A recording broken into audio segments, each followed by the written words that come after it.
Assalamu alaikum. This is Shehbaz Ali Kobar and I welcome to my channel English by Shehbaz Ali Kobar. Dear students, Unit 1 The Wise Caliph अक्लमंद खलीफा। आज हम इसका जो है third lecture start करेंगे। Last lecture होगा, उसके बाद हमारा यूनिट 2 स्टार्ट होगा।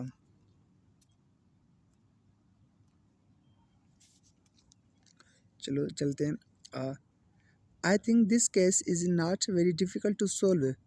मेरे सोचने के मुताबिक ये कोई बड़ा केस नहीं है हल करने में, या ये कोई मुश्किल केस नहीं है हल करने में। Said the caliph to the qazi, caliph ने काजी को कहा।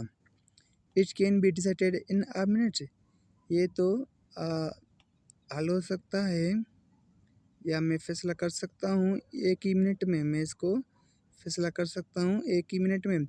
Tell these man to place their hands on the horse, उन दोनों लोगों को बताया जाए कि आप इधर आ जाएं और हाथ रखें घोड़े पे। वन बाय वन, एक करके एक।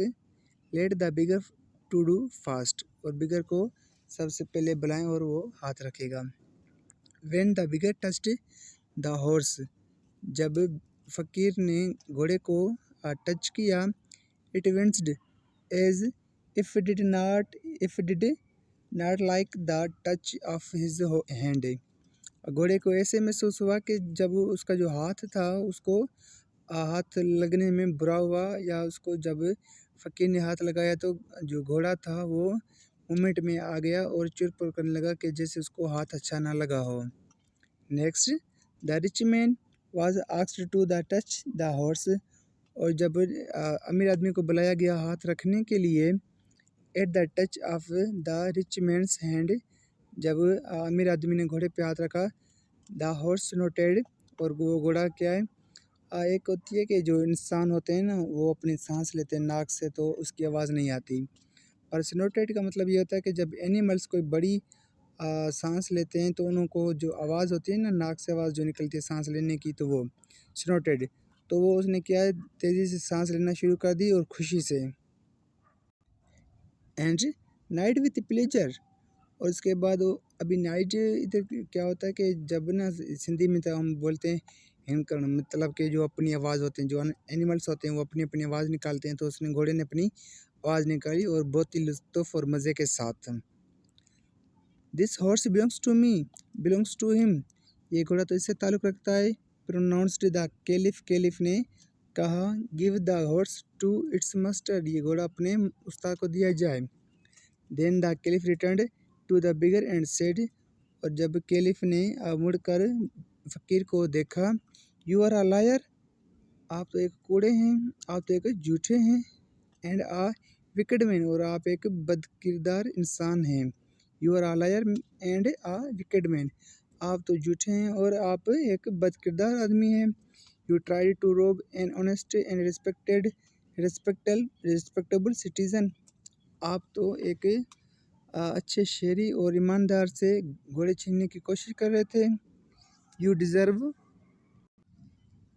सीवियर पनिशमेंट, आप तो सख्त सज़ा के मुस्तहिक हैं। But I shall be merciful and forgive you this time, और मैं आप पे रहम खाता हूँ और इस बार मैं आपको माफ़ करता हूँ। If you beg forgiveness from this gentleman है हेयर, और आपको जबकि और आपको इस शरीफाने इंसान से भी क्या है माफ़ी तलब करनी पड़ेगी, माफ़ी लेनी पड़ेगी। The bigger realising that he had been caught red handed, अभी जो रेड हैंडेड होता है तो वो इधर इसकी जो ये मीनिंग निकलेगी कि रंगे हाथों पकड़ना, रंगे हाथों पकड़ना। जब फ़कीर ने रियलाइज़ किया कि मैं रंगे हाथों पकड़ चुका हूँ, immediately returned to the rich man and said, वो जल्दी से मुड़ा और उस अमीर की तरफ और बोला। प्लीज़ फॉरगिव मी, मेहरबानी करके मुझे माफ़ करें। आई हैव बीन अनग्रेटफुल, मैं तो नाशुक्रगुज़ार हूँ। Instead of thinking you for taking पेटी ऑन मी, जैसे कि आपने सोचा कि मैं आपकी मदद कर रहा हूँ। And giving me a lift, और आपने मुझे लिफ्ट दी। I lied and claimed that the horse belong to me, और मैंने जैसे आप पे इस बात का दावा किया और झूठ बोला कि ये घोड़ा तो मुझसे ताल्लुक़ रखता है। The rich man being a kind hearted and generous person, और जो अमीर आदमी था वो क्या था, सखी और दिल का पाक इंसान था। रेडली फॉरगिव द बिगर, और रेडली मीन्स मतलब कि रेडली फॉरगिव द बिगर्स, और उसने उस फ़कीर को क्या है माफ़ कर दिया, बिल्कुल माफ़ कर दिया। नॉट ओनली दैट, ना के पर माफ़ करने के बजाय ही took out his purse and gave him a handful of gold coins, और कॉइन्स मीन्स अशरफियाँ जो होती हैं, और उसने अपने पर्स निकाला, अपने जेब से क्या पर्स निकाला और उसको अपने हाथ में जो थी अशरफियाँ थी उसके जो पर्स में, वो उसको हाथ में दे दी। Everyone present was highly impressed by this noble action of this rich man. Crowd में जितने भी लोग खड़े हुए थे वो मुतासिर हो गए इसका ये काम देख कर, ये जो इसका ये अमल था, जो रिच आदमी था उसका ये अमल देख कर वो क्या थे, जितने भी थे सब प्रेजेंट मतलब कि वो इस अमल को देख कर मुतासिर हो गए। इम्प्रेस्ड मीन्स मुतासिर होना। डियर स्टूडेंट्स, ये हमारा जो यूनिट था, फर्स्ट यूनिट था द वाइज कैलिफ, और अभी मुझे दें इजाज़त, उसके बाद हम लेक्चर नंबर फर्स्ट से स्टार्ट करेंगे और यूनिट नंबर 2 से। तब तक keep supporting, keep watching English by Shahbaz Ali कोबर।